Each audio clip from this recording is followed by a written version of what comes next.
Today I outline my plans for Depth Year 2020.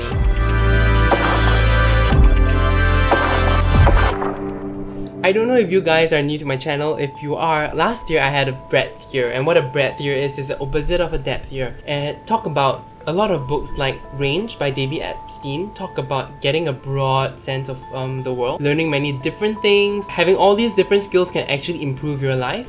You don't always have to go deeper, and that's why I felt a bit adverse to a depth year, as what they call, just because I don't feel like I had a handle of what I liked or what I knew. But after a lot of deck buying this year, I felt like I narrowed down my deck preferences. I know what I like and what kind of works with me. I do kind of know my strengths a little better now. I know what I want to work on. I know the direction I want to take my current practice to, my current business Boy Diviner to, and that's why I feel like this year, 2020, is a good time to try a depth year.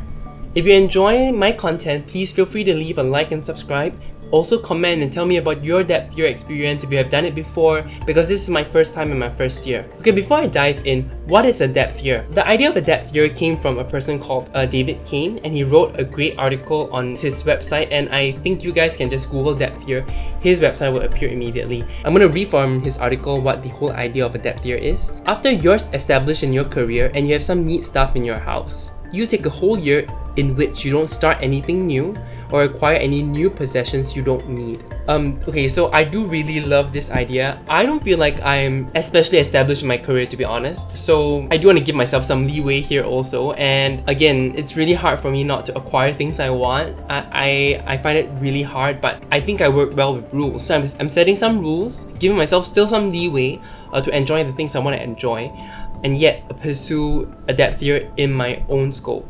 In this day and age, it is so easy to get things to consume. I've consumed a lot. I'm a big consumer. I watch a lot of TV series.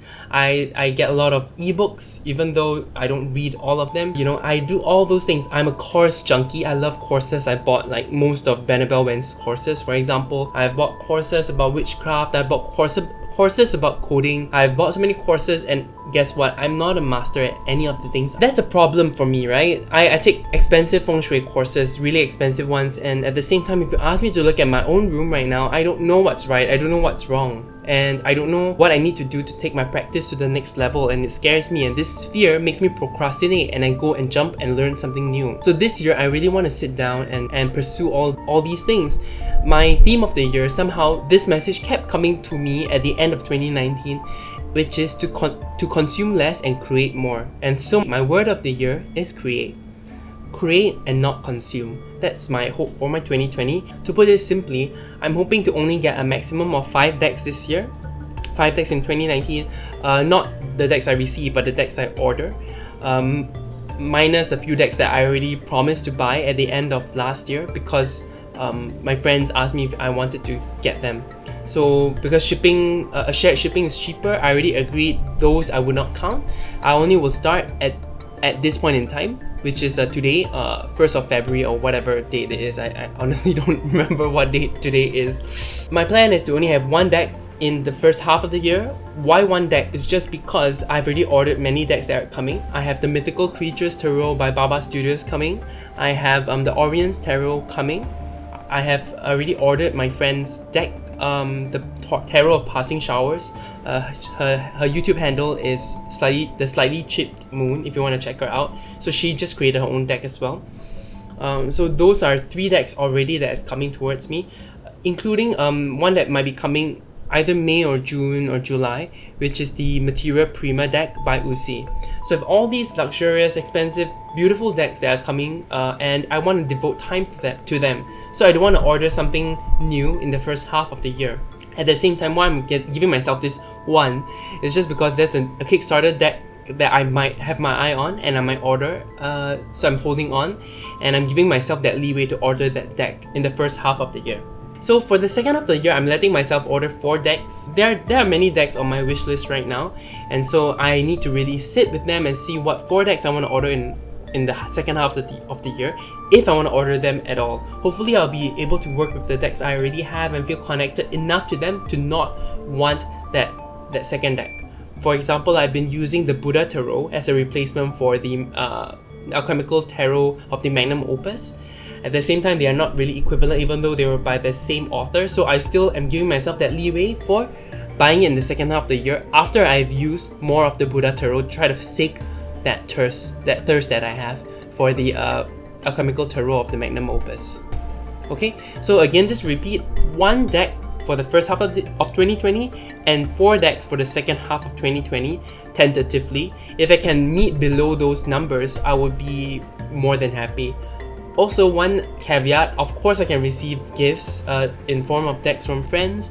If I do win some sort of voucher, I also reserve my right to use those vouchers to get decks. So for rule number 2, no more e-courses, okay? No more courses that pile up in my computer or links to YouTube videos or learning platform that will take a long time to absorb and take in.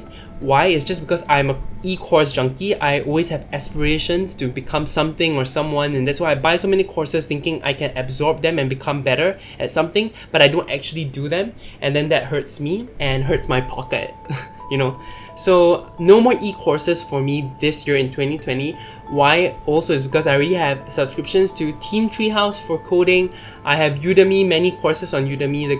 The Singapore government gives us some money to buy courses on Udemy. I also have Masterclass that I paid for last year in 2019, and I should really maximize that subscription. So I already have 3 e-course platforms that I really should sink my teeth in instead of buying something new. Okay, so that's really my hope for this year. No more new e-courses. Again, I'm giving myself leeway to go for physical courses to do with feng shui and magic stuff, like ritual magic stuff. And one more caveat I'm giving myself is Benebel's courses, because I just love all the courses. So if there's a course that catches my eye, I might get it. She's recently released a magic course, and I'm so tempted, but I'm holding back for now because I have a lot on my plate.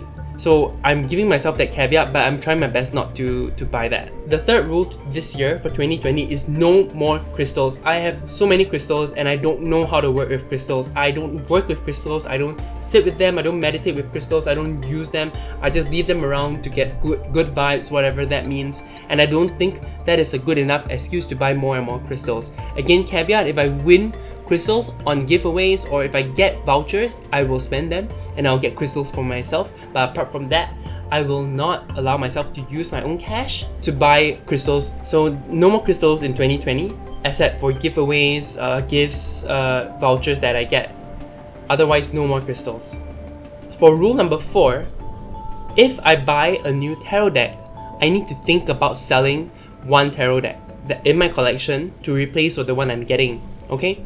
And this will start now. So this is to give myself leeway. So let's say if I sell 4 decks first, that covers the 4 decks that I'm gonna buy in the second half of the year, for example. Or if I buy 4 decks, I need to sell four decks. It doesn't mean if I sell 4 decks, I buy 4 decks, I need to sell another 4. I already sort of kept a tab open. If I buy a deck, I need to plan to sell a deck. I allow myself leeway also to procrastinate in selling decks because I need to decide what decks to sell. That's number 1. And number 2, not all deck sales are successful. I have decks that I want to sell that I don't know if anyone would want to buy. Just because in Singapore, the tarot market is a little small. And if I want to sell to the US, the shipping costs of that is crazy. It's about like, I would say around 12 USD to ship something from Singapore to the US, for example. And that's why I don't know if I can actually sell everything I want to sell. Another guideline I have is to let myself give up in a way. I'm not putting a restriction on books this year, but I want to have a guideline on books that I read, which is, if I read 30% of a book, okay, maybe 15% of a book, and I'm still not hooked, I don't feel like the book has any value, I allow myself to give up that book and get something new if I want. Otherwise, I do want to absorb the books that I already have in my Kindle. I have so many, and I'm hoping to summarize those so that I can really put things into practice, or else right now all that knowledge is going to waste. Apart from all these rules, I have some guidelines for myself. Things I want to try to accomplish this year. Number 1, I want to keep a catalog of items that I have. So I don't keep track of what I have. I need to have a list of all my decks, for example. I need a list of all the books I have. I need a list of the clothes I own. All the essential oils I have, for example. So I'm hoping to really keep a list of everything I have so I know what I have. Right now, there are a lot of things in my house and I don't know what they are. I don't know how many, for example, Tombow markers that I have. I don't even use them. I also am hoping to summarize what I read more, practice what I read more, because when I read, things just disappear. I've read beautiful, great books last year, like Indestructible and Ultra Learning, but I've not put them into practice at all. So that's something I want to try to do. The last to-do list I'm hoping I can do this year is to narrow down all my interests into 10 main skills that I want to improve on and really work on. For example, tarot would definitely be one of them. Feng Shui would be the second one. How about coding? I don't know what code I want to learn first, but I feel like in this day and age, that is something really important, and it could potentially help me with my career, which I feel a bit lost on. So that's currently my plan. I want to narrow down to take 10 main skills and think about how I want to improve them this year, and maybe try to allocate time in a week on improving these skills. Okay, I hope this is a satisfactory kind of depth year run through about what I'm gonna do. I hope this helps you decide what guidelines and what rules you're gonna have for your depth year. Let me know if you have a video. I'll be more than happy to watch, because I don't know if what I'm doing is the same as others. If there's something else I'm missing about a depth year, any ideas that I'm missing on, I'll love to know. If just feel free to leave a comment and let me know. If you agree with everything I'm doing here, just write something like same or good. I love something like that, just to know that I'm on the right track. Alright, that would help me so much. Please leave a like and subscribe if you enjoyed this video. You guys have a great rest of the day, a great rest of 2020, and you take care. Bye.